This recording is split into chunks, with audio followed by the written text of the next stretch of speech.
And likewise, anyone coming after the podium. Oh, I can mute them. There you go.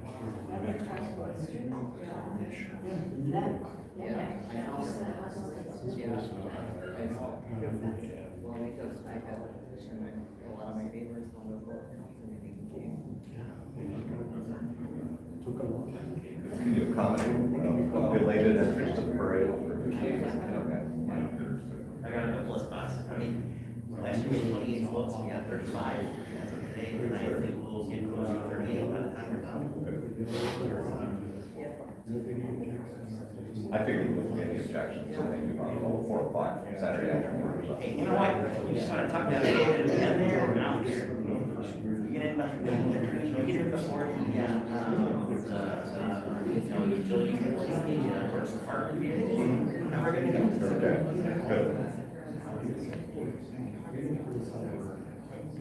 Okay, good.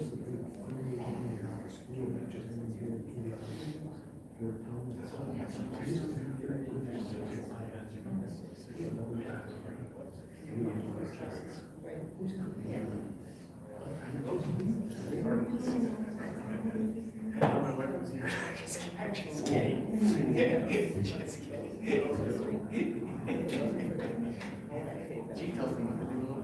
Everybody set to go up here? Greg? All good? Yeah, I don't have to tell you to turn the microphones on if they're on. All right. We're going to call to order the city council meeting for Monday, November 21st, 2022. Please stand and join us for the Pledge of Allegiance. I pledge allegiance to the flag of the United States of America and to the republic for which it stands, one nation, under God, indivisible, with liberty and justice for all. All right, if it sounds like we're shouting, we are. Our audio system is down. Therefore, we are picking up the audio. Rick is doing that via his iPad. So council, if you can remember to use your outdoor voices, so we're making sure we're being picked up over the airwaves. That would be great. If we sound loud over the airwaves, we apologize. We're not hollering at you. Just making sure you can hear us. Same thing if anyone comes up to the podium to speak, whether you work for the city or if you're a citizen, please try to speak up the best you can, just so they can hear you over the airwaves. We will still be recorded via audio with Rick's telephone service, however he's got that handled. So, Jamie, roll call. Jeff Elkin. Here. Tracy Coach. Here. Bill Leclerc. Here. Darla Leclerc. Here. Tim Petrie. Here. Jason Ring. Here. Bonnie Shamilovitz. Here. Scott Steffenser. Here. Adam Husky. Here. All right, we can skip number 4, seeing everyone is here. We have no public hearing under number 5. So we'll move right to number 6, which is input from the public. Anyone wishing to address the council on something that's on this agenda or something you'd like to see for a future agenda, please step up to the podium, my right, your left. State your name for the record. Input from public is open.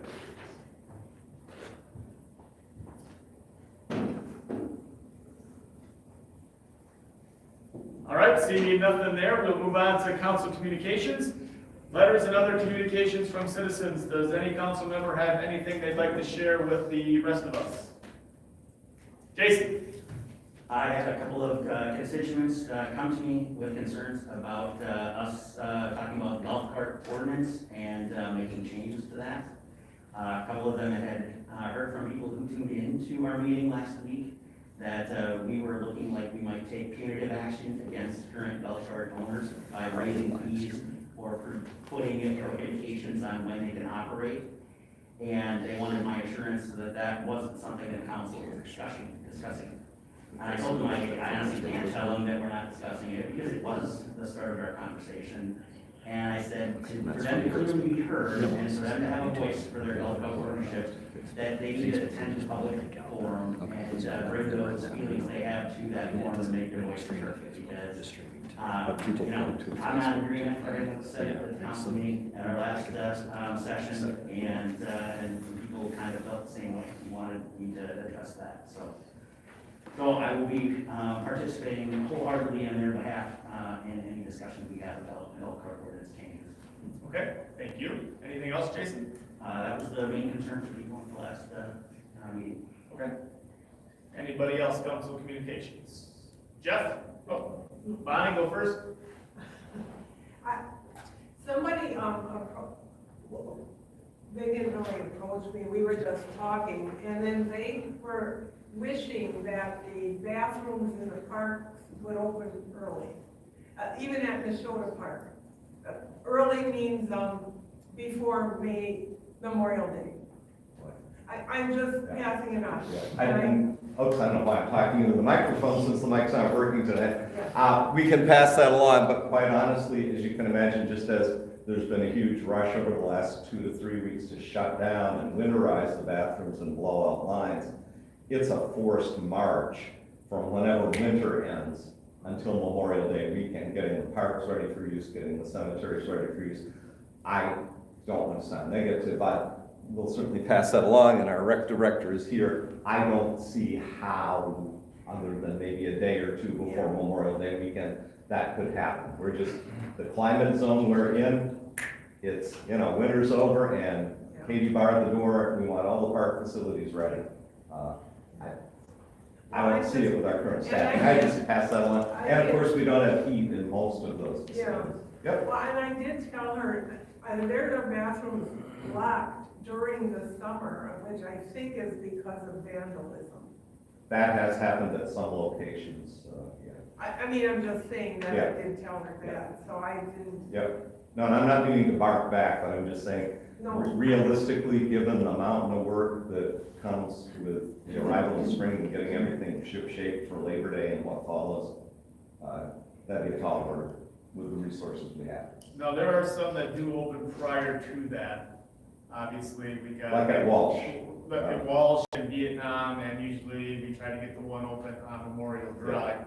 But right, there's only so much we can do, and usually a lot of times part-time staff doesn't start to sometime in May.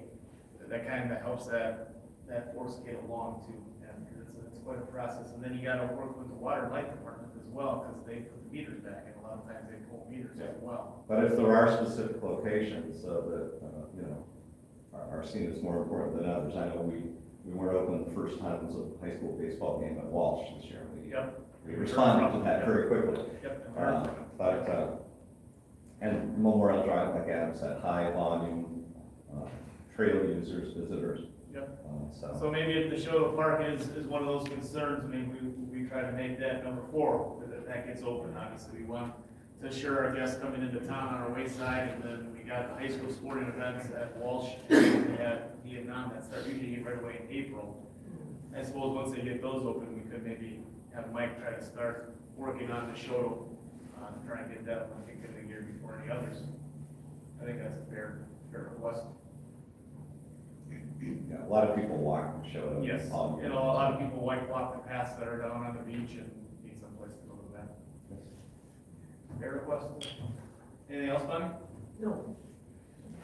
Anybody else before we go to Jeff? Jeff?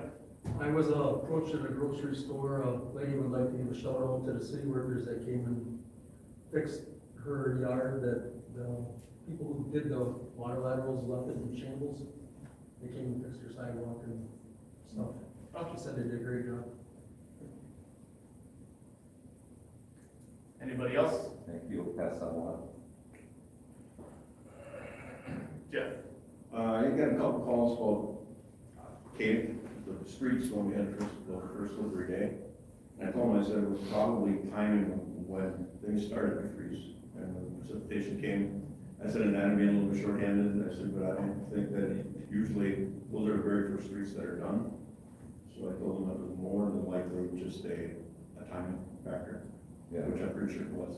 Yeah, and I expect, as Matt could tell us, there were times last week where it was, the street wasn't too bad, say at 7:30, but by 7:45, it was at the Right. lights, Forest Avenue was like that. Right. And it happened to be when they were starting to take kids to school. So Yeah, and, because as you know, the salt routes are a priority, and we had. That's what I told them, I said, school routes are always priority. Yeah.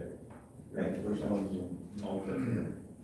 Another one, got a couple of more golf carts, and on the opposite spectrum of what Jason was saying, I think it's a good thing to go and charge them more than what they normally had been paying, and to regulate them more than what they had been. So unless more people come to me and tell me otherwise, all you want to know is the deal with that one, Jason, because I'm not gonna back down if the majority of people are for something that I have talked with. Okay, And other than that, I didn't have much more to tell them. okay, good job. Any success? My grandson did. Good, we like it. Anybody else?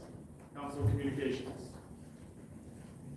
I had one, it wasn't from a constituent, actually, I went out and had a conversation with Senator Jacques, where we talked about the need for state aid to helping municipalities like Two Rivers pay for the increased costs of fire, EMS, and police.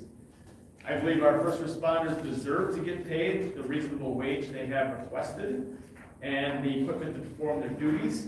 And obviously what gets difficult is paying them all that within our levy limits. Senator Jacques agrees, and he believes his caucus does as well.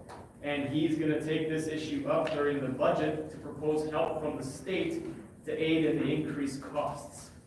And I think that's a very reasonable thing for him to do. Obviously, we enjoy a great EMS, we enjoy a great fire, a great police department.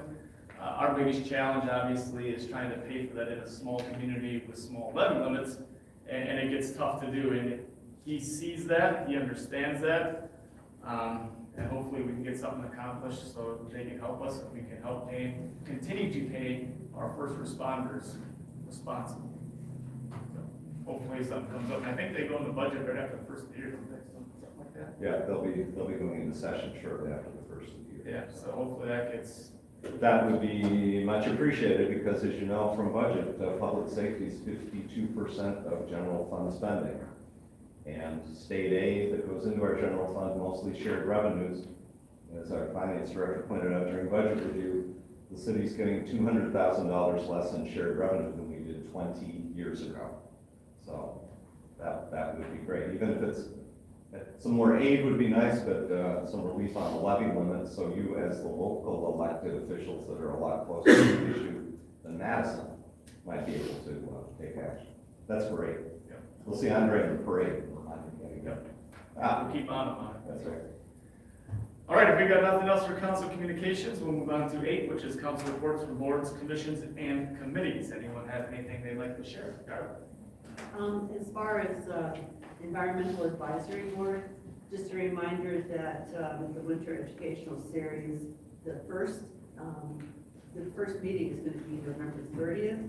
And I know, Greg, you're going to talk more about that here in your city manager's report, so I'm not going to steal all your thunder. That's all right. For Main Street, we are right now working on our final approval of our Main Street 2023 budget, and it's going to be really tight. But the board is firmly committed to continuing the high level of communication with Main Street businesses. And I'll tell you, now that Jason has come on board, there's much better communication with them. A lot of information is going out to members of the district, and we're seeing some payback for them. A lot of it is just more interest in what Main Street is up to. And so keep on doing what you're doing, Jason, because it's definitely working. One thing that was employed was, and I think we're still doing it, is a survey there's a survey that people go out and they talk to business owners, and basically it's like, what can we do to improve the downtown? What are your biggest challenges? All of this, and they're taking that into consideration, and at least then we know what to focus our attention on. And then now that we're going into the holiday season and everybody loves to go shopping, stay away from Amazon and shop local. This Saturday is the Shop Hometown Saturday, and you can stop in at the Two Rivers Main Street office from 9 to 4. You pick up a shopping bag that randomly contains gift certificates. So you might be one of the lucky who gets one of those. And just briefly, there are 7 reasons, probably more than that, why shopping local is important. Number 1 is small businesses give back to the community. when you spend money in your neighborhood, your sales tax stays in your neighborhood, and that helps to fund public education, parks, street improvements, firefighting, police. Local store owners create local jobs. The SBA reports that local businesses added 8 million jobs to the American economy since 1990, while the expansion of large chains reduced jobs by 4 million. Number 3, local owners buy local services themselves, to include like architects, designers, cabinet shops, sign makers, contractors for construction, accountants and lawyers, and many, many other things that they'd like to keep that within the community. Your local establishments provide great customer service, and small businesses create a sense of community. Number 6, it feels good to help your neighbors and friends succeed. And over the past couple of years, we've seen businesses close. Mainly it all started off with COVID. Some were able to bounce back, some weren't. And by shopping local, you are really helping out keep somebody afloat, perhaps. And number 7 is about preserving the community. So it's very important, but get out there on Saturday and do the hometown shopping. And then this coming Saturday at 5:30 is the hometown holiday parade. But I'm going to let Greg go ahead and give you the particulars on that. But so hopefully we see you out on Saturday spending your money. Very good. Thank you, Darla. Anyone else have anything they'd like to report on? Jeff? Last Thursday, Wednesday, we finished up the 2023 budget. It was tough. People aren't gonna be happy. I wasn't happy, but it is what it is, and we did the best we could for what we were given. And, well, everybody get the gist of that here in a while. Inflation plays a big part. Yes. Not pretty when you gotta deal with it. No doubt about it. Anyone else? I have one, and that is from Plan Commission. We reviewed and approved the architectural plan submitted by Why Not LLC, which is the Unimark, former Unimark down on Washington Street. Beautiful plans. Looks to get done sometime next summer, I believe, from indications from Kirk, who was in. Very nice project. It'd be an opportunity to see the plans. I think they may have a photo up on the building. At least they used to. They may have taken it down, but I think it's. As of last week, it was still Yeah, out there. it looks like it's gonna be a really, really nice building and a great addition to our downtown. Fixing up a old depleted gas station into something that's gonna be pretty darn nice. So, that's all we got there, so we'll move on to 9. Greg, city manager's report. Okay, first up, we do not have any specific invited guests tonight, so we'll skip over that. The Explore Two Rivers website, I'll try going there right away first, see if I can mess that up. Not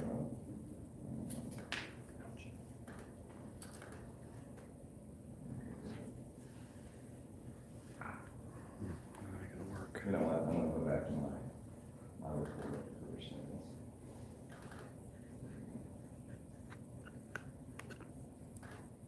Okay, sorry about that. There is an updated version of the Explore Two Rivers website, which we would encourage people to check out, and we'll do that momentarily after I complete my report. I keep holding in on that microphone, I don't know why. In the tourism sector, as far as a room tax update, understanding we only have partial returns for the month of October because room taxes collected in any given month are not due until the end of the following month. But you can see there on the numerical chart at the top, with only partial returns in for October and all of November and December still to be collected, room tax total receipts, $237,423. We are on pace to, I would say, to equal or come darn close to 2021, which did have a boost in the fall because of the Ryder Cup revenue in both occupancy and rates during that event. So you compare that again to what our norms were in 2018, 2019, 2020 is the year that in August the Cobblestone opened. As council knows, we continue to see more vacation rentals, single property vacation rentals in the community. We stand at about 60 that are licensed presently and are contributing to this. So in terms of tourism revenue, resources available for the Room Tax Commission to spend on further promoting tourism development and investment continues to be a very positive story here in Two Rivers. Leaf collection, yes, leaf collection will continue for all of next week, the week of November 28th to, what is that, December 2. Honestly, a lot is going to depend on when it warms up, which it's supposed to, between now and Thanksgiving, how much more gets raked out into the streets. And Public Works Street Division is ready to play it by ear. If we're lucky and the snow holds off long enough, we'd also like to get the sweeper making a full circuit of the community to clean up what's left. So the crews are still out and will still be collecting through the week of November 28th. But Are they gonna collect this week? Yes. This is Thanksgiving week? well, Monday, Tuesday, Wednesday, I don't know beyond that. Matt? They'll be collecting Tuesday, Wednesday. They actually did Monday's route last week, Friday, but we will canvass the city as necessary. So you're not gonna do Friday? We won't do Thursday or Friday, correct? No.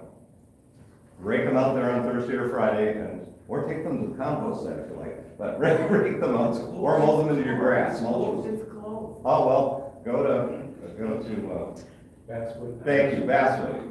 Actually, Basswood is That's travel time on 310, maybe 5 minutes more than Woodland. But again, pickup will continue through the week of the 28th. But no pickup, as Bonnie mentioned, noted, on Thanksgiving Day or the day after. Yep. We are coming up on December 1, which is the start of the winter parking ban per city ordinance that prohibits parking between 1:30 a.m. and 6 a.m. on any public street or any municipal parking lot, with the exception of parking on public streets and business areas. I can honestly say at this point, while the parking ban remains on the books between the police department and the city manager's office, we'll evaluate weather conditions. Last year, we were able to basically announce to the public that the parking ban was suspended on a whole lot more days and for pretty good blocks of time than it was in effect.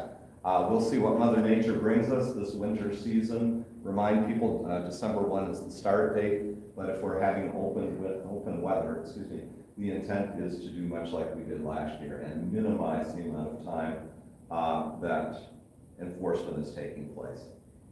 And thank you for that. I know that is appreciated by a lot of people. They appreciate it. And obviously, they appreciate the fact we didn't have much snow last year, Yeah. but they also appreciated much of the time that we could take that away, because a lot of people do have problems trying to fit all their cars in their driveways. Some have kids home from college, some have kids in high school that have a driver's license, mom and dad, and that gets to be a hassle. So And thank you for all honestly, the efforts, because I know it's a lot of work looking at forecasts, talking with Chief as well. There's a lot that goes into it, but I know it's appreciated by a lot of people. thank you, yeah, and honestly, if we can, we will. It's good to have the overall ban there as a backup in case we get into a period, we don't want to be Buffalo, but in case we get into a period of more frequent snows. But I think the best way to keep that ordinance on the books is to be flexible in its enforcement.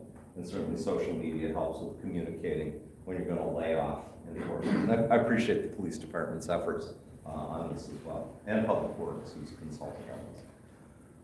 Status update, 17th Street, pretty well wrapped up. The concrete sidewalk work was completed November 10. Our staff have, I think, completed getting the signage reinstalled along the street, the various traffic regulatory signs, topsoil, and then it was seeded with a winter mix that hopefully will mostly come up in the spring. We'll keep an eye on that. And the plan is to open the street, and Matt, is this still the case by Wednesday of this week? Wednesday at the latest. Okay. And it's on the list, especially those areas from the bridge east to the beach where we, through redesign, have picked up broader terrace areas. Certainly going to be on the list for tree planting come spring, assuming you approve the tree planting budget, which will come before you shortly. So that's the major project in next year's budget. Of course, the major street reconstruct we're looking at is Lincoln Street from 17th to 22nd. Staffing updates, 2 full-time vacancies filled with new folks. Macon Marsh in Parks and Rec as the full-time Parks and Rec clerk.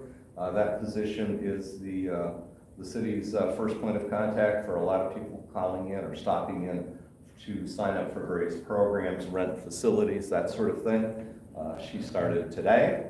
And then Adam Taylor of Two Rivers will be starting as our inspections and zoning administrator on November 28th. 4-year degree from UW Green Bay, good solid background in GIS and many of the skills related to inspections and zoning. You'll be meeting both of these new employees at an upcoming meeting, hopefully the next regular meeting. We continue to recruit for a full-time Public Works superintendent, street superintendent, to fill the vacancy there. Jamie, any other full-time recruitments going on? The candidate for the cemetery maintenance worker position has been identified, and his background and physical go well. He will be here next Wednesday the 30th. That'd be great. That'd be great, because we're shorthanded there as well. Spectrum Go Live. I do get emailed reports from a Spectrum technician down in the Dallas area every other week. I called him the other day and said, thank you for the updates. I really don't understand what they mean, but thank you for the updates. So this is just a snippet from one of his reports. And the big things that are outstanding, frankly, are the equipment procurement for reactivating our public access channel on Spectrum or Charter. And he is supposed to be in touch when he can confirm receipt of all of the required equipment, and all he could offer is it's been going a lot better in recent months than when things were really in the supply chain model. The channel build, which I don't pretend to understand, channel mapping and build for broadcast for the public and debugging that, he indicated would be a 30 to 60 day process. So I'm not going to overpromise and underdeliver. Honestly, we're probably 3 to 4 months out before the cable channel goes live. But I think you heard from Rick Powell, our IT person, back in September when this was ordered, that it could be a good 6 months. So Spectrum is working on it. I'd be happy to share their reports with council as they're received, because I know I don't always understand what they're talking about. Darla? Just a quick question. We had talked in the past about being able to use this channel for people to be able to go on there and see videos of different things that we've got through the city. Is that something that we're capable of doing, or something that you've asked them to? That may be an additional equipment investment. It's possible it may require additional equipment.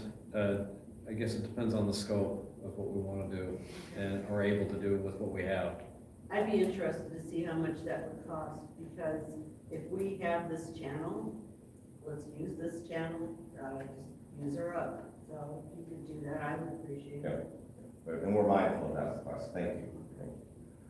Greg, when we, before we go launch that actually live, can we run through a couple of like mid-year board meetings first, Commissioner? So we don't have any surprises day one? Sure. We certainly can. You know, just to get a feel for it. Because up until tonight, when the audio feed failed, yeah, at least people are accustomed by necessity to watching these meetings on Facebook or YouTube. So yeah, I agree. If you're going to stumble at a committee meeting, Right. council. Unfortunately, tonight's audio issue would have also affected the channel, Spectrum channel as well, Yeah. because it's an input problem, not an output. Yeah, it's something in the hardware here that our had. And this system's about 6 years old, so just FYI. Yeah. It's painful to remind people about utility rates, I know, but I did want to point out, and did with a Facebook post last week, that our purchase power adjustment clause, which allows the city and other municipal utilities to adjust on a monthly basis what's charged for power based on the wholesale cost of power purchased to provide to the community. After we hit an unprecedented high of 4.13 cents per kilowatt hour in August, we've seen, this is straight from the PSC website, and this assumes a 600 kilowatt hour monthly usage, but if you look at that left-hand column, since August, we've seen a nice steady decline to the point where, again, using that same 600 kilowatt hour purchase, what would have cost you $97.64 in August for August consumption, for November consumption is $77.36. Now, the fact is, if you were running air and a lot of other things, your consumption would have been a lot higher in August. It wasn't an opportune time to have such a huge, frankly, PCAC, but those costs are trending down back closer to the norm. I sure hope we see some months with a negative PCAC like we saw in March, April, and May of this year, if you look at that second to the last column from the right. So we're keeping an eye on that and sharing this out with the public, because it's not something that necessarily jumps off your bill at you, but certainly the total jumps out. Status and update reports, again, would remind people of the activities downtown sponsored by Two Rivers Main Street this weekend. Both on Saturday, the Shop Hometown Two Rivers event, 9 a.m. to 4:30 p.m. on Saturday. I think there's some goodie bags and special things going on at the Main Street office. Great opportunity, not just to shop locally, support the economy, and all those good things Darla spoke to, but sometimes, whether it's a Trader's, Homestead Outlet, or other locations in the downtown, it's almost an old home weekend because a lot of people back in town visiting family and patronizing those local businesses. So, and heck, you can do it on Friday as well. Don't just have to come downtown on Saturday. So that's Shop Hometown, and that's in partnership with Shoreline Credit Union as sponsor for that day's activities. And then the parade from down 22nd Street, down Washington Street from just north of 22nd down to 16th, steps off Saturday evening at 5:30 p.m. Santa puts in his appearance, and as Mr. Ring, wearing his Main Street hat a few minutes ago, mentioned, goodly number of units up from last year, and I know the registrations are still coming in. So great opportunity. There's more than one holiday parade on the lake shore, and we have one in beautiful downtown Two Rivers. Kudos to the electric utility employees assisted by Kevin Krizik here at City Hall and Parks and Rec and Public Works. Most of the downtown decorations, the banners, the wreaths, the wraps, and all the wraps go in the same direction around the poles this year. So if anybody called in on that, they've got all of those up and ready for the holiday. They've got to be all one in the same direction, otherwise I'm in trouble. So that's coming up. Darla had mentioned earlier the first in a series of educational sessions at the Leicester Public Library, sponsored by the Environmental Advisory Committee. This one with Tracy Salisbury, the urban forester for the Northeast region from WDNR, the importance of and benefits of trees in the community. And that's next week, Wednesday, November 30, 6 p.m. at the Leicester Public Library. And this is the first of a series. They already have programmed for early next year a session on green infrastructure in January, the status of our waters, surface waters, Lake Michigan, rivers, what have you, on February 7th, and then a session on stormwater runoff and ponds on March 9th. And I know there are a lot of other great topics percolating out there for future sessions. So, thank you to the EAD. And I know, I don't know if Darla mentioned it tonight, but their recommendation regarding possible guidelines for front yard vegetable or produce gardening has been shared to staff. Will be going to Plan Commission and working its way back to City Council. Good work from the PAD. Other updates at Washington Park on the right-hand side there. Well, the two lifts of asphalt are down for the pickleball courts. That project will get wrapped up in the spring with the coating and striping and fencing work and installation of nets. And to the left there, Parks and Recreation staff has laid the boards for a larger, this year, 50 by 100 foot ice rink at Washington Park. So good to see. That went over really big last year, and this looks like this year it's off the basketball court and over to another Yeah, I had to location. go out in front of the pavilion to fit it. Yep. Will they still be able to put those lights up around there? Yeah, we're gonna try. I think that was nice. A lot of people use it at night. It's a nice safety thing, yeah. We think we have to put one up on the pavilion itself, up on the roof to shine out onto it, but yeah, we're working on that too. Okay. Awesome. Fantastic. Great work. Council members have them in front of you through the efforts of our room tax committee and for more tourism and events promotion. Coasters, so coasters that will be distributed very shortly to local restaurants and bars with a QR code for Explore Two Rivers. And look forward to, yeah. Yeah, and if any of you are the proprietors of any establishment, Yep, Tim, you could feel free to take some with you this evening. I'll be Yeah, happy sure to distribute those. I'll grab them. Awesome. Center Park 365 fundraising effort, not a whole lot new to report tonight, again, toward that project goal of 800,000 through donations and pledges totaling 746,071 have been received. To date, we're waiting on word from a couple of grant applications to foundations and are planning still to file the application for the Vibrant Spaces grant being offered through WEDC.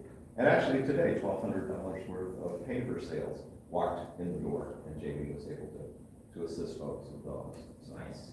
All from one person or multiple? One was a new one, and the $1,000 brick was somebody's fourth $1,000 brick. Wow. Nice. I think we got, by area, about 60% of the paper area accounted for presently. Talked to the installer today, who was, I'm forgetting his name, but Yeah, Micah. that's Matt Weda from up in Kiwanee, who Hoffman Monuments recommended very strongly based on past installations that Matt has done. And actually, we got his quote today, which came in a bit lower than what I built into the cost summary that's in front of the council in your packet. So things are coming along very, very well there. And tonight's agenda does include a request for council to approve the low bid of Vinton Construction for the portion of the project that is being contracted out to a general contractor, which is pretty much everything south of the lawn that lies immediately south of the Schmidt Brothers stage. Again, we'll talk about this when council gets to it. There were 2 bids received. Vinton Construction at $899,719.30, which was about $47,000 below the designer's cost estimate. Second bid, Koenig Construction from Sheboygan at $946,950, which is $350.20 above engineer's cost estimate. So only 2 bids, but bids were tight. The low bid from an outstanding local company with experience. In fact, they've done a park project in downtown Shawano a couple of years ago that Blake and Architecture were designers for. And if I read it right, I think Koenig is actually the subcontractor to Vinton on building the pavilion structure, because Koenig's forte is buildings and Vinton is site work and paving, that sort of thing. So that's in front of council tonight. That's all I had for my report. I will try one more time to quickly go out to Explore Two Rivers.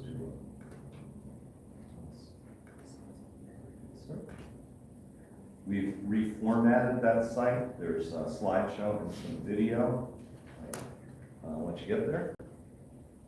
Calendar may need a little tweaking. We talked about that just a little bit before the meeting.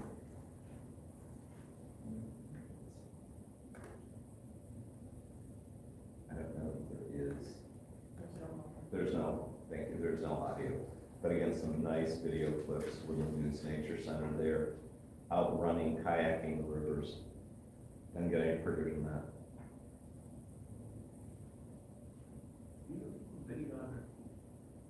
I tell you, the fellow we've got doing our video for our tourism, you might have, and some still photos.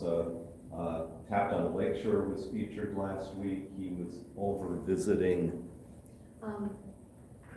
Crafty Cravings and We went to several places, the quilt shop. yes, So quilt shops. Featuring Yeah. each place over. Yeah, and not playing favorites, looking to cover as many Two Rivers businesses as possible. And if you have suggestions, pass them along. Yeah, the video on this is just outstanding. The events are arrayed on a calendar that does reside back on the city's website. This is formatted differently than tourism calendar was before. It is a change, but everything is up there on a monthly calendar. So, just wanted to share that and thank particularly Jamie and Lisa Keene and also Sally from the library staff for their good work supporting Explore.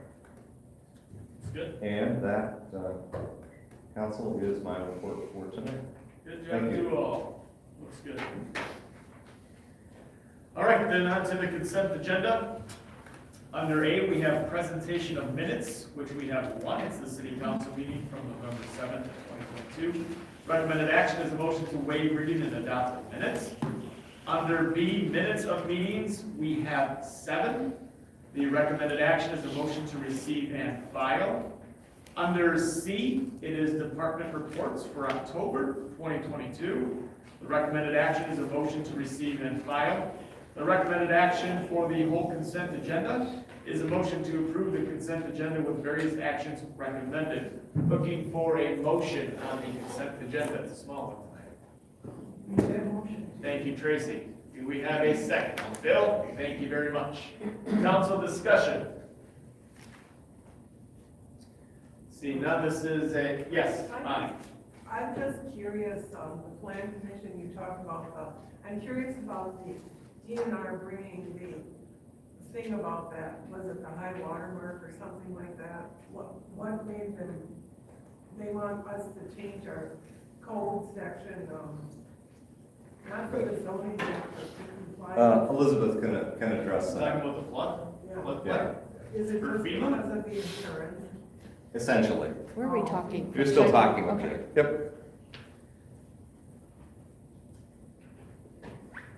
Do I need to use the microphone? You can't be like, but don't work. I mean, the fire insurance rating maps have been updated, the floodplain maps. And so the DNR has sent to basically all municipalities in Wisconsin to update their floodplain ordinance to acknowledge that the maps have been updated for all municipalities that want to participate in the insurance program, which means that anyone who holds a mortgage would want flood insurance access. So in order to be compliant with that, we need to update our ordinance. And so we have updated the ordinance to basically fill in that template, and that's what we have done. So that template was, with our customized information locally, was presented to the planning commission. We have new maps which reflect really not a lot of changes, and the ordinance itself does not have a lot of changes either, but that's what was presented. So we do need to publish and have a class 2 notification process and a public hearing, and then it will come to council. Thank you, Elizabeth. Anything else? Did that answer your question, Don? Yeah, I understand. This is a all in favor, so all in favor indicate by saying aye. Aye. Anyone opposed? Okay. On to city council formal items. Under A, we have a proposal from Accurate Appraisals assessing 4-year blend option for $64,200 per year for 4 years of assessing service. The recommended action is a motion to direct staff to proceed with actions necessary to authorize Accurate Appraisals for assessing services as recommended by staff. We do have a memo from Finance Director Dave in our packet, and Greg will put a lead into this one. Dave's not here tonight. His son got married this past weekend, so we wish him well.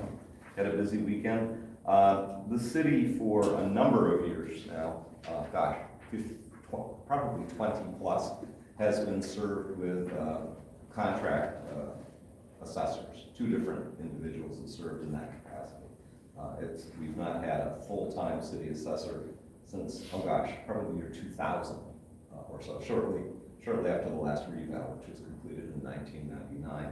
Our current contract assessor, Sally Vanderveer, who served the city for 8 years in that capacity, gave us notice, I think it was back in September, I know we shared it with council at the time, of her intent to no longer contract for those services as of year end.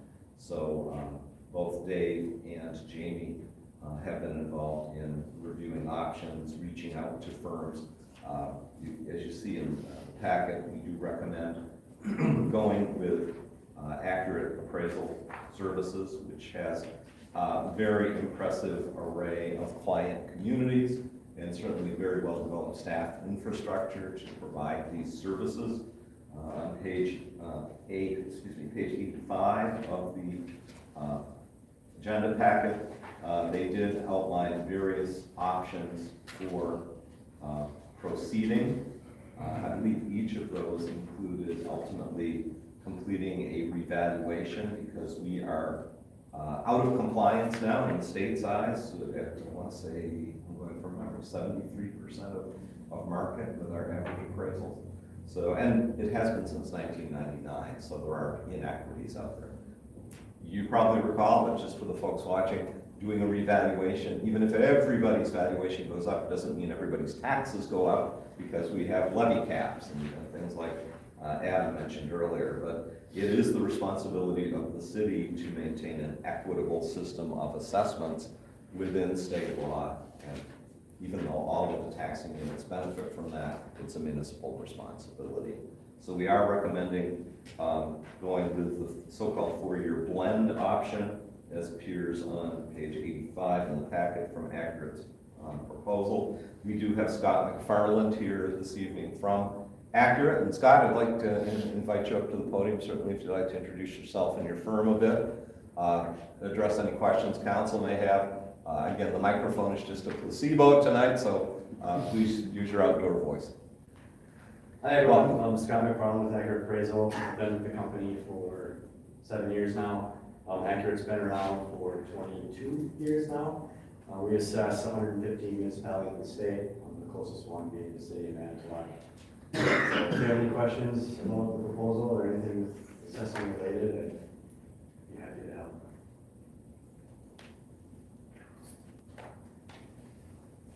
Yes?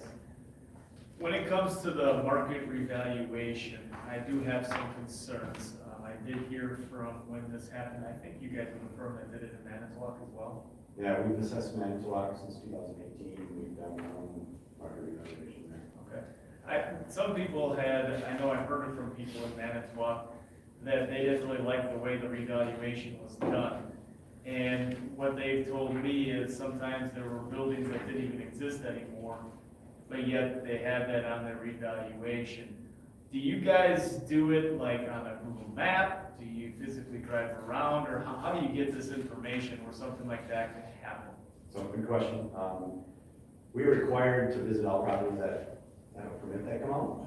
So, assuming, you know the specific instance here, because I can kind of go through the different steps otherwise of what would happen. Do I know the specific instance? I think it was a garage. The garage was probably raised. It was ripped down. It was ripped down. So, what would happen in that case is if the person doesn't take out a permit, we wouldn't go visit that property, because that's what triggers us to go, unless the municipality contracts us to do exterior or interior walks, which Manitowoc is not. We do, so that it's called maintenance, so you maintain the role based on the permits that come through. So if the, contrary to what people believe, many people build things and remove things without any permit. So in that case, if somebody said, hey, you have a garage on here that I don't even have anymore, we would go through Google Maps, or Google Earth, because Google Earth has a history, and we can go back and see when that garage was raised.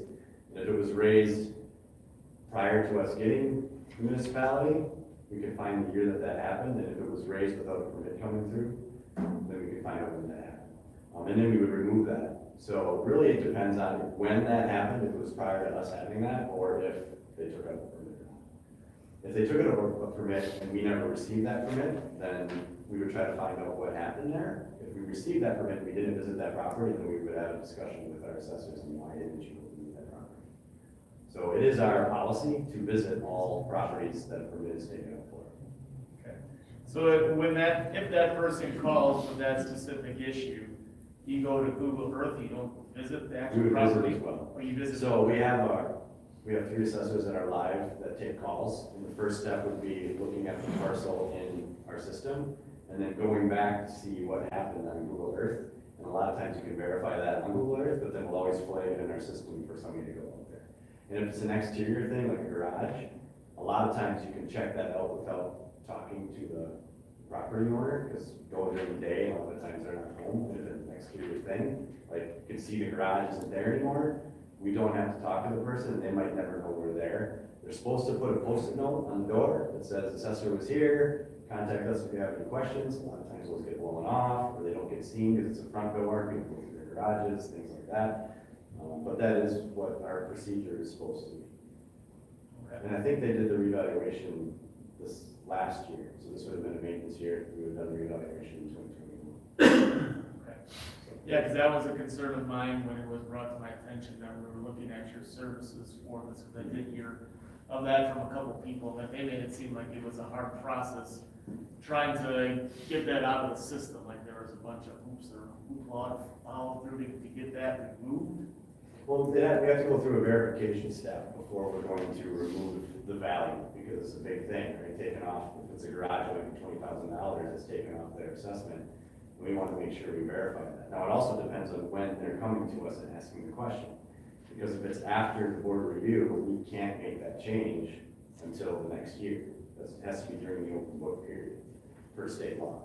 So if they came to us after board review and said, hey, you have me assessed for this garage, well, then we have to follow the state law and say, all right, we're gonna flag you for next year, we'll remove that from your assessment next year. How does that work then with people that don't live here? We have a lot of people that come up here even from like Chicago. If they have a vacation home or something. Correct. So our open book period during the revaluation is 30 days, and they can call in anytime during those 30 days. We have dedicated assessors during that 30 days that can take calls. And if they say, they call in and they schedule an appointment, we can meet them at their property, or they can give us the information over the phone. Okay. Is that fair? That's fair. I guess I still have a little hesitancy with the fact that you just leave a sticky note on or a post-it note on their door, because if they're not from around here, how do they get back in contact with you if they're not even gonna know in that 30 days? Well, they'll receive their assessment notice, and it's all written in there. There's a state mandated assessment notice that says your open book period is this time. You can contact the assessor at this number or our website. So they'll receive that in the mail.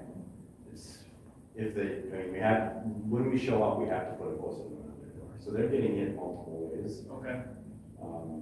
Their mailing address, as long as it's updated in the system, then they should receive their notice. And a lot of people don't open their notice and they throw it away. And we find it all the time when people don't see that, right? There's not much you can do about that. My more concern was the fact that it's just a post-it note. What if I don't see Yeah, I it? know, yeah. Blows away. I was just referring to when you said you even posted Yeah. that, saying you were there, that was kind of alarming to me. Yeah, no, they'll receive their assessments. Do we have demo forms? We do, again, provided the person takes one up. Minnetonka does not. They don't require you to pull one unless you were doing like an asbestos abatement or something. Okay. Yeah, it's kind of, it's out there. Yeah, and I'm not as familiar as I should be, like, it's a small outbuilding, a garden shed or something, I don't know. I would think to the tune of a detached garage or something. So every municipality is different. Yeah. And the level of minimum cost. Some of them we require over $500. There's some municipalities, some small towns that you don't have to take a permit for even a house. Right, it's ridiculous. So you gotta deal with all that. Because we throw it on the house and we don't take it. And a lot of it too is the data you're inheriting, and I would say, we know, at least I'm not talking demos, but on building permits, Sally usually would be sending out 400 to 500 change notices each year and doing a considerable amount of field work, so, and that data migration with our existing assessing records is an important part of this. I guess I would point out, if I might, the 4-year blend is highlighted here versus the 4-year equivalent. Does anticipate maintenance in the first year, so 2023, the company is going to come in and say, we're here to change the world, and we're going to start with a reval. So there would be that opportunity, again, to get to know the community. We anticipate a lot of reliance on Sally Schmidt as who's our assessing clerk in finance, to continue to be the face of the assessing function here at City Hall and interact with our consultants. She has other duties in finance, but just like she's worked with Sally Van Rivera has been the primary point of contact. Now, people will have the ability to go straight to Accurate, which is great, but, you know, people sometimes will have it die hard. They like to come to City Hall physically, or they like to call here, and we're not gonna just, you know, quickly refer them, but, I think that'll give us a bit more of a comfort level. And having that year of maintenance allows us to start our education plan. We have a whole social media presence and mailings that we do to try to get everybody ready for revaluation, so they know it's coming. We try to educate as much as we can, especially since you guys haven't had reval since 1989, which is a record for us. You guys should be pretty proud of that. That is very impressive. I told the team, oh my gosh. So there's gonna be sticker shock for sure, especially with your ratio being 72.8%. And this year prices are up even more, so you're gonna see, unless the market really crashes, you're gonna see some big changes, and we wanna be ahead of that when we educate people on that. And it gives us a chance to see if we're satisfied working with the firm, because clearly by the time you're into year two, you're making bigger investments, and I expect the contract document to reflect that. And we're open to, if you see the need for exterior locks or full locks as we get through this, we're open to options to add on and do that negotiation and get that. In fact, I think we had an option in there for exterior locks to try to capture some of those things. Yeah, that It's a significant increase. that adds a lot. There's a lot of manual work that goes into visiting your property, updating pictures and sketches and all Yep. that. That's the old-fashioned way of doing it. When we did, I want to say when we did the reval in 1999, it was about a $200,000 investment. You did interior locks there. You try to get into every property. Yep. And now with the law changing, people can attest their value without having somebody go into their home. Nobody lets you into their home now. You might get 20%, 25% of people letting you into their house. So, These guys in the city get to deal with the equity aspects of the, I'd say, kind of unfortunate form of tax we're stuck with for financing local services. Everybody loves property tax. So it's time of year. want to do it as equitably as possible. Any other questions here on council? Well, I was just gonna make a statement that we're really not changing any of the procedures, it's just changing who's doing it, except for the reval. It's really the same procedures. And I'm not sure how much we paid salary. I want to say we're paying about 48. So is It that- was, yeah. Well, there's no reval before you get. Right. there's no Correct. reval. That's pure maintenance. Right, which is assessed at about 200,000 alone according to this memo, if that is still accurate. In the front of this, So that was- if done on its own, the revaluation Oh, is estimated at 200,000. Oh. That you was did it the one Save year to versus Rivers. one Yeah, that was the memo we had in here, so. Yep. You divide that out by 46, you're at a hashtag savings, as Dave would put it. Our finance director. So the council- Hashtag savings. Value, hashtag value. Hashtag boost. If council sees fit to authorize this tonight as recommended by staff, we would proceed to review and enter into a contract consistent with the proposal, subject to the city attorney's review. All right, I will, oh, go ahead, Bill. You got a I question? said I was gonna make a motion. Oh, I'm just gonna ask for an entertainment. Thank you. Bill, do I have a second on that? Jeff, thank you very much. Council discussion. Seeing none, roll call vote, Katie. Tim Petrie, Aye. Jason Ray, Aye. Bonnie Schaefer Lewis, Aye. Scott Freiberger, Aye. Adam Westby, Aye. Jeff Delkey, Aye. Tracy Roach, Bill Leclerc, Aye. Darrell Leclerc, Aye. motion carries. Thank you. And again, Scott, thank you for being here tonight. Yeah, I should have mentioned it earlier, but it probably goes without saying. The 2023 budget that's gone through Personnel and Finance and will come to council for public hearing next Monday does reflect this funding level, so that's built into the budget. On to B, it is to award the bid for Central Park West. The recommended action is a motion to award the contract to Vinton Construction in its low bid of $899,719.30. Greg? You've got in your packets the cover letter that actually was produced back on the bid opening date, October 26th, from Blake Tyson at Architecture, our design firm. You've also got a fairly detailed bid tabulation on the 36 different items that were bid.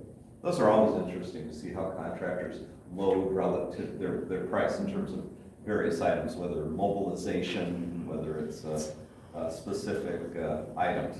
So while there's a lot of variance in each bids on those individual line items from what the designer's cost estimate was, at the bottom line, it came in, as I mentioned before, pretty tight. The high bidder, Mike Koenig Construction of Sheboygan, within $350 of the designer's cost estimate, and Vinton at about $47,000 lower. Also in your packets is a matrix showing us as close as we can right now where we are on the various project components. Those total about $1,650,000. We are still doing fundraising. I think we're all pretty confident we're going to end up somewhere north of the $800,000 goal that was set by the city. There are some of these numbers that are pretty conservative, i.e. on the high side yet. I mentioned earlier the pavers and engraving. We had the number from Hoffman for the pavers and engraving. We just got a quote for the contractor they've recommended, because this stuff in this matrix is all city let or city purchased. So a couple of those we're still waiting on final numbers, but they're high side. There's a good chance the site furnishings working with Formrite and their fairly new subsidiary that does hard furniture, we'll be looking at a substantial portion of that donated. So with that, and knowing that at the end of the day, if we end up in a pinch, there are some things that could still be cut here. I would recommend council approve awarding the contract for the items to be that were bid out to Vinton Construction of Two Rivers. What is AE costs? Architectural and engineering. So that was the design costs, and that the pricing we got from architecture was through bid opening and including periodic site visits during construction. Yep. Okay, looking for a motion to bid. I'll make that motion. Thank you, Scott. Do I have a second? I'll second. Thank you, Tracy. Council discussion on this one. Looks like a good bid overall. It's nice that we are fortunate to use our own construction company right here in Two Rivers, who is also a contributor to the project, so shop local. It's shop local, so just what Darla was saying, it ended up perfect here, even though we have no control over that. It's very good that it ended up that way, and we were able to do that. Yes, Scott. What was the Formrite gonna, I'm sorry. what was Formrite gonna do? Formrite is going to, they produce a line of park furniture, actually, and had a conversation with Dave Wagner just last week about possibly donating or substantial cost reduction on all of the park furnishings. Yeah. More shop local. Exactly. Shop local, yes. Any other council discussion? See none, this is a roll call vote. Jason Ray, Aye. Lonnie Lewis, Aye. Scott Steinmeier, Aye. Adam Wonski, Aye. Doug Elkin, Right? Lisa Coach, Aye. Bill Blair, Aye. Darrell Blair, Aye. and Idris. Aye. Motion carries. Our fire chief is standing by, he's all ready.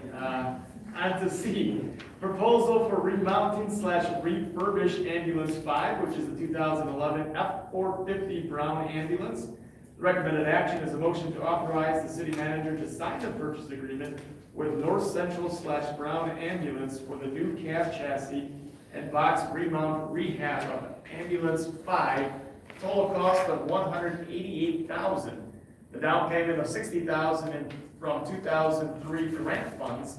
The balance of $128,000 to be funded in the 2024 capital budget. I think we're going to swing this right over to Chief Denson. Yeah, because the recommended action tells most of the story, and we wanted that off record, so if next year someone's saying, where the heck did this $120,000 for the Reeboks come from? Chief can fill in the details. I will start off by saying, great job by fire department staff in identifying this used unit up front and acquiring at a time when new units were scarce as hen's teeth and awfully expensive. So this is part B of that. Chief? Not much more I can add to that. So we purchased that ambulance from Verona actually last December. Fitchburg and Verona, which makes for a very awkward name. Yeah, Verona.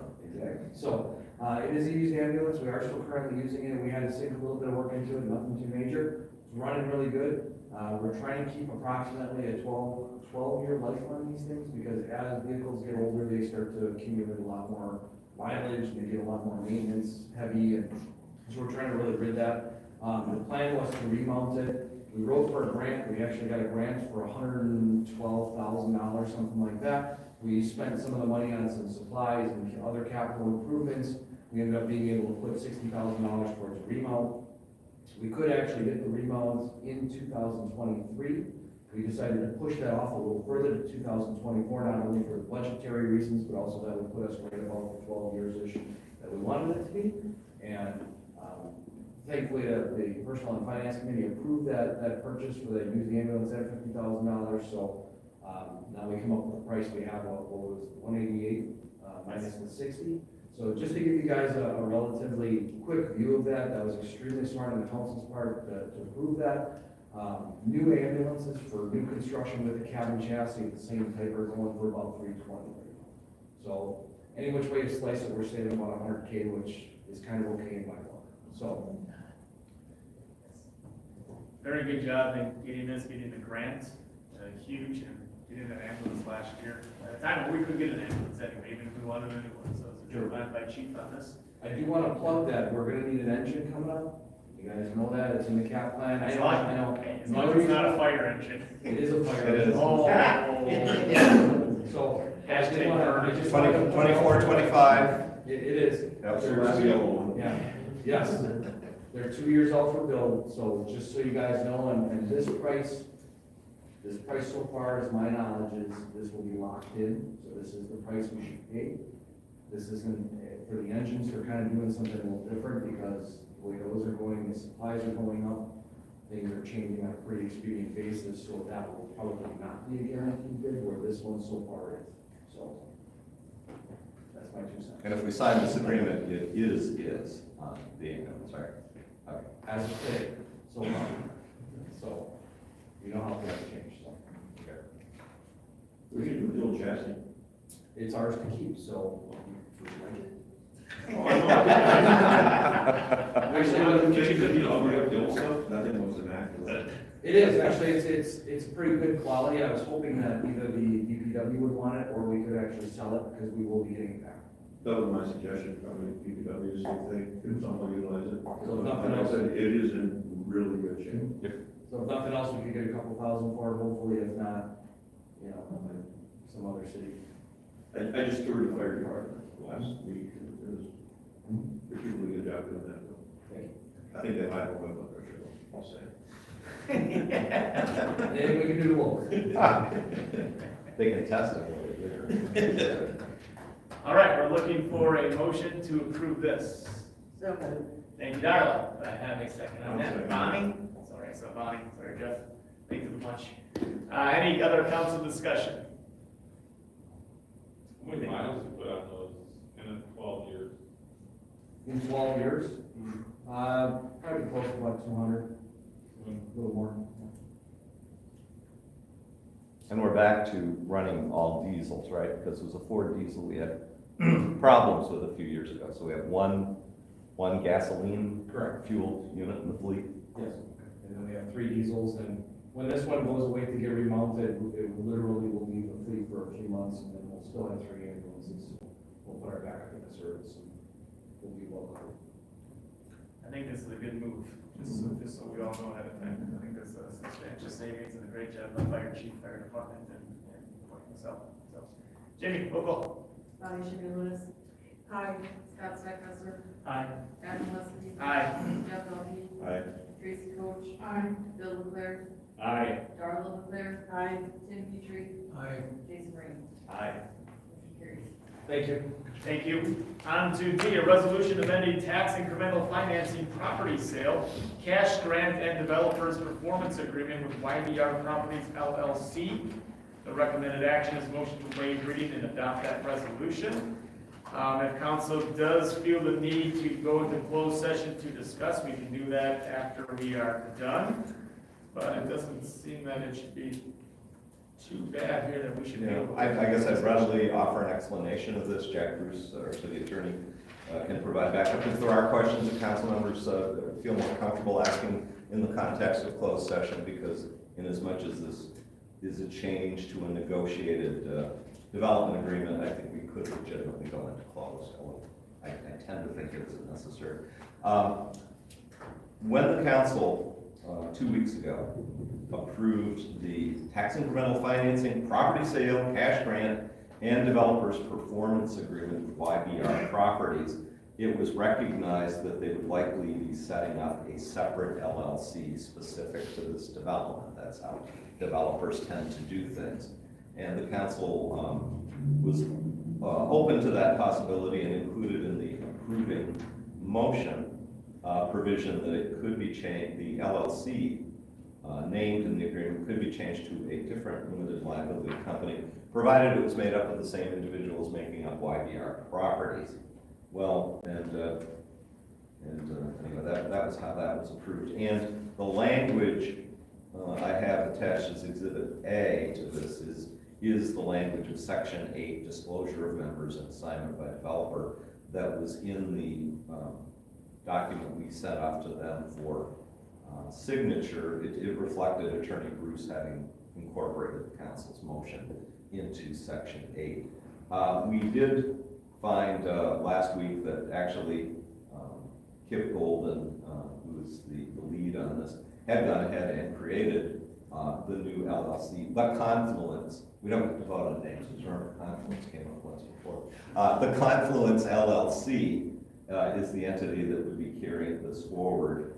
At this point, he shared he is the sole member of that LLC, but fully expects to assemble a group of 9 investors who will become members of the LLC. And there is a requirement, as the council approves this under Exhibit B, that, excuse me, let me make sure I've got it right, that developer, second paragraph of Exhibit B, developer agrees that it shall provide the city the name and address of any member of the developer at the time membership is obtained. We had that as a requirement before we would close on the sale of the development site, which is part of the old Eggers site owned by the city. So that actually now is a requirement at any point a change in membership is obtained. And it does, during the term of the agreement, restrict the right of the developer to assign the agreement without the written consent of the city, provided the developer can assign the agreement to or convey the development site before the project completion date, but with notice to the city as to the makeup of the LLC. Jack, I kind of stumbled on that one, but during the period the project is under construction, there is a different set of circumstances. All right. Second paragraph. Well, during that period, consent is required. Yes. Yeah. After that, once the project's completed, we don't care so much, but this basically ties into this. That to an LLC that has the same members. As made up the LLC at the time of conveyance. Right. Right, okay. So I think this is. The means are assigned. Yeah. This is largely consistent with what the council approved, but seeing how we know right now what the proposed new LLC is, and in fact, it doesn't have 8 or 9 members at this point, it has 1.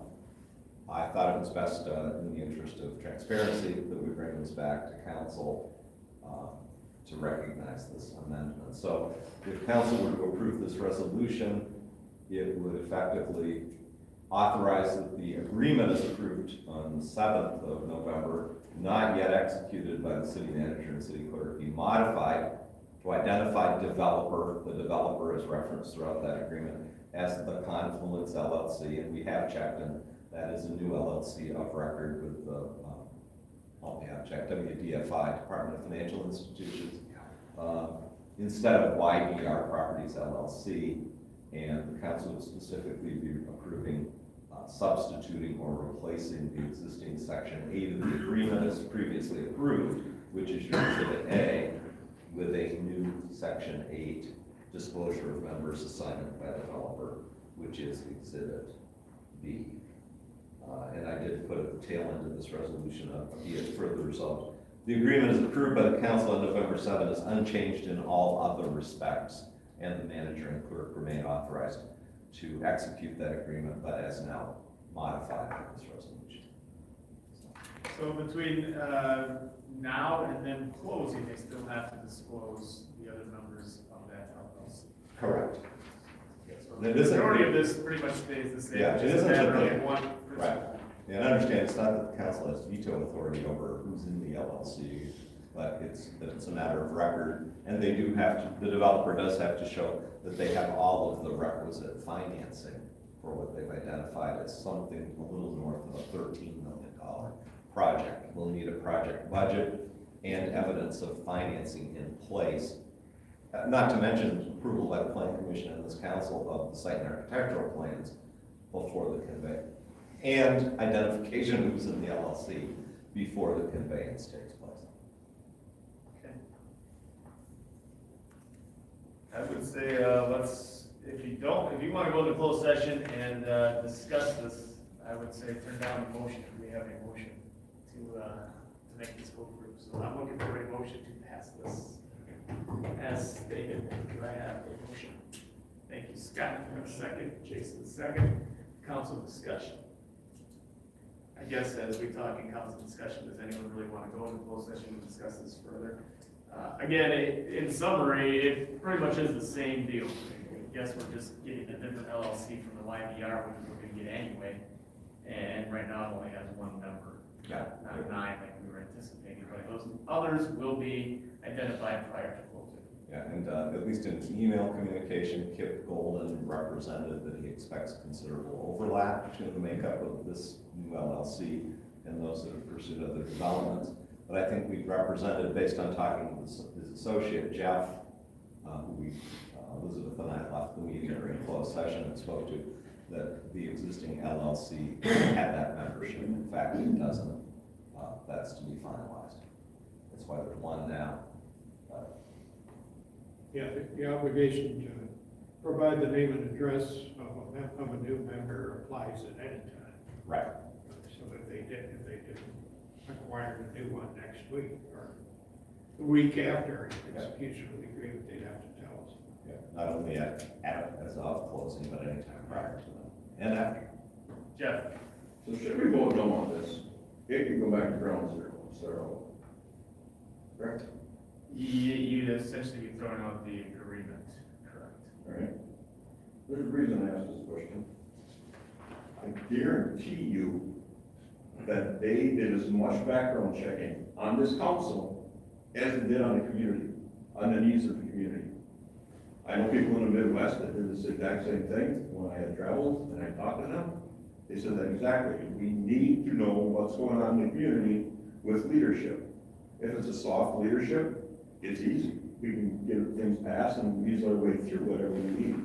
That's exactly what happened here. They seen an open checkbook and we folded to them.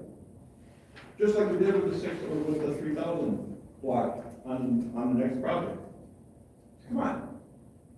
They do their research just like we do our research backgrounds. We just keep giving money and it's just hand over fist when we do this. Do they know we need to have the need for this?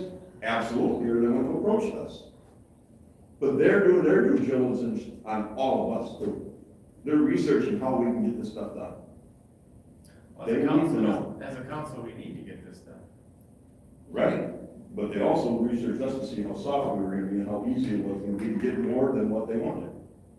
They started eyeing low. I know this, I talked to the guy, not this guy, but somebody from dirt out of the Midwest. We actually arranged to get this lower than what was proposed from the map though.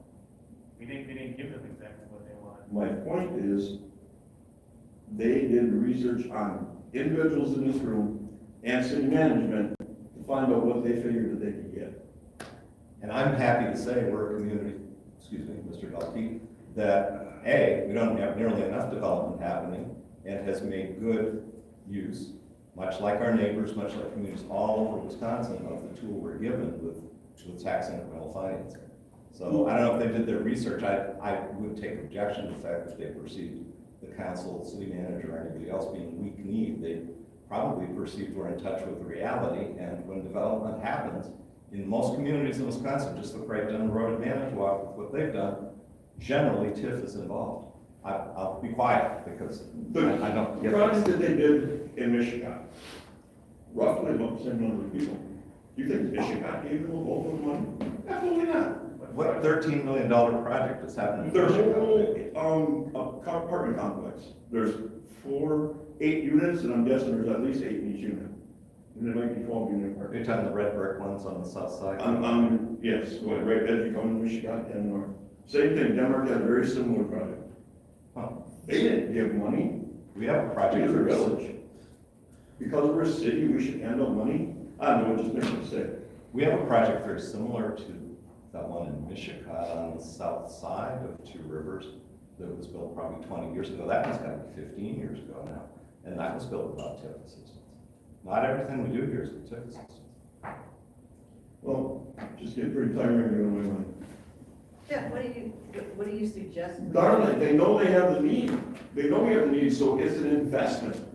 They're gonna come after as much as they can possibly get.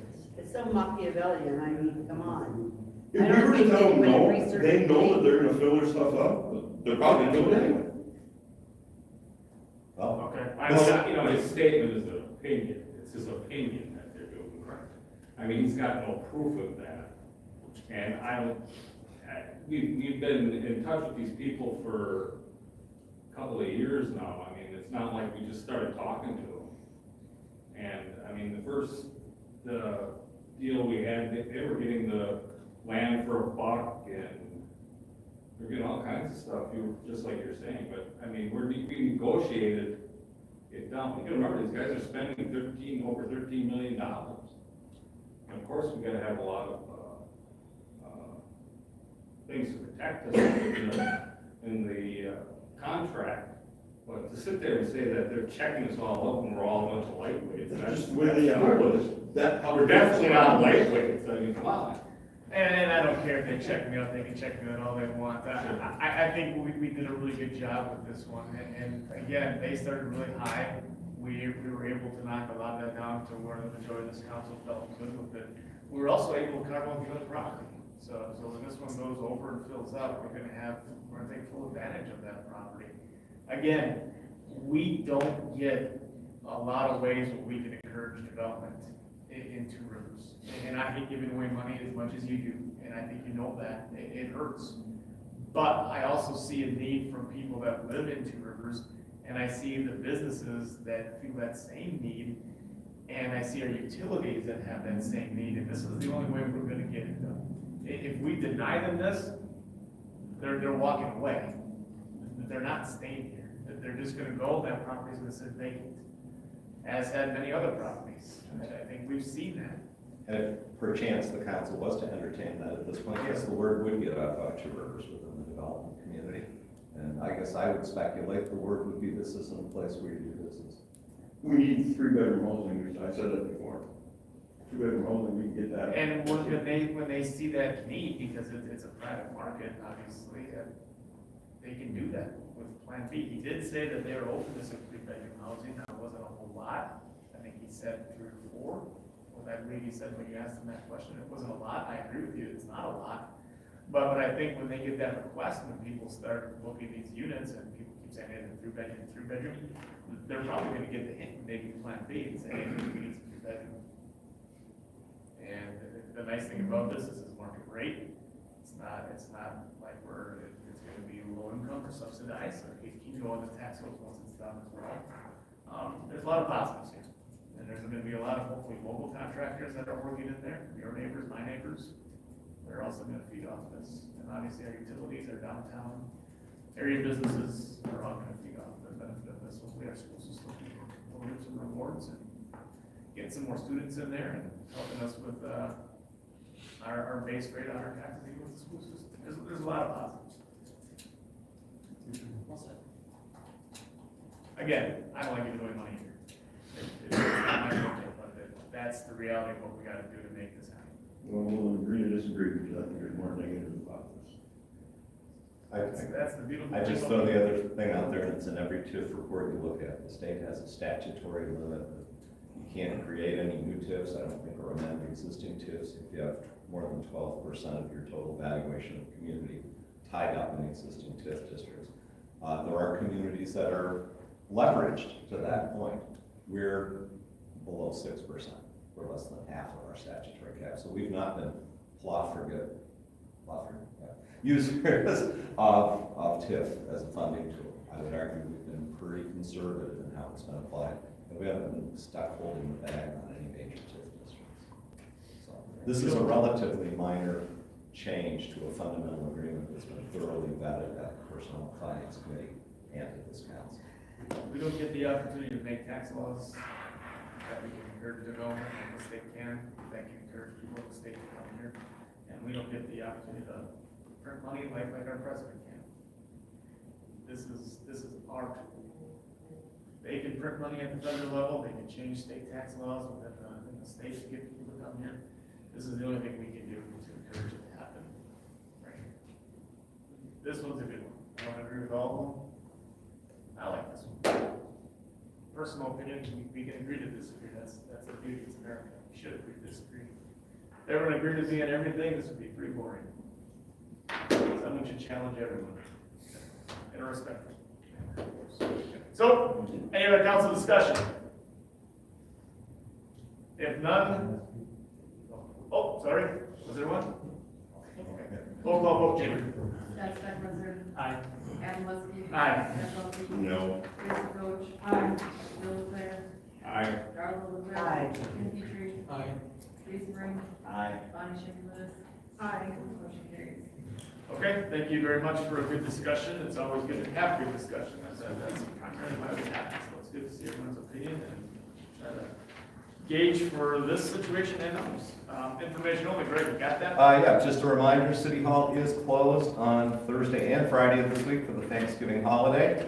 However, Leicester Public Library is open all day on Friday for regular hours, so if you're not out shopping, or if you can get up early and shop online if you need to do that. Shop locally, go to the library, great place to spend the day. Take the kids, take the family. The next city council meeting, a week from tonight, that's our regular work session date. That is the duly advertised public hearing on the 2023 budget. People out there in the community, you go to the city website, you can find the proposed 2023 budget online. We also posted my city manager's summary report, PowerPoint up there today. We will at that meeting do a fairly high level review of the budget, especially for council members that aren't on the Finance and Personnel Committee. You got your books tonight, I'd encourage you. Those are kind of nice to hold on to through the year and use as a reference guide. You can make notes in the margins and things that are a little harder to do electronically. If you have questions between now and next Monday, please feel free to contact my office about anything that's in the budget. Council will then, at its regular meeting on December 5th, take action on the 2023 budget. Now, at the meeting next Monday, we'll review the various resolutions you'll be asked to vote on at the meeting on December 5th, the various budget adoptions, setting the city tax rate for the coming year, reviewing and acting on the recommendation from the Business Improvement District Board on the bid levy that supports Main Street in the downtown area for the coming year. There is, as it stands right now, no plans for a December work session, so unless something emergent comes up, our December meetings will be on the 5th and the 5th and the 19th. It was agreed at last meeting that the first meeting in January would be on Tuesday, the 3rd, because City Hall and a lot of employers will observe that Monday, January 2nd as a holiday. Let's see, candidacy papers for council candidates wishing to run in the 2023 election for council are available now. They can be picked up at the city clerk's office from Jamie, our city clerk. They can be circulated starting December 1 and must be filed by 5 p.m. on Tuesday, January 3 at the clerk's office. There are 3 council members whose terms are up in April who may choose to run for re-election, and that would be Councilmember Shimalunas, Councilmember Darlow, Claire, and Councilmember Husky. So those folks have a choice of either running, or if they choose not to, are asked to file their non-candidacy paperwork. So those are the 3 council seats, and it's always good to have lots of interest in folks serving on the council. That's all I have, and again, we don't have need for the closed session as listed. That is beautiful, looking forward to it. Motion to adjourn. Thank you, Jeff, for having a second. Bill, thank you. Council discussion. Seeing none, all in favor? Aye.